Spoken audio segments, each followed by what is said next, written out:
If your Lyft account has been restricted, you may want to appeal the decision. This guide will walk you through the steps to effectively submit your appeal. Step 1. Gather information. Before starting recovery, use the sroc.com link in the description to open the account recovery checklist generator and make sure your verification details are ready. Step 2. Review Lyft's policies. Familiarize yourself with Lyft's community guidelines and terms of service. Understanding the reasons behind account restrictions can help you frame your appeal more effectively. Step 3. Access the Help Center. Visit the Lyft Help Center on their website or app. Look for the section related to account restrictions or appeals. This section will provide specific instructions on how to proceed with your appeal. Step 4. Submit your appeal. Follow the instructions provided in the Help Center to submit your appeal.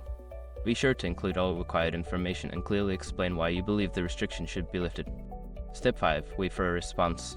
After submitting your appeal, be patient and wait for Lyft to respond. This process may take some time, so check your email regularly for updates regarding your account status. Once you have completed these steps, you should be on your way to resolving your account restriction. Good luck!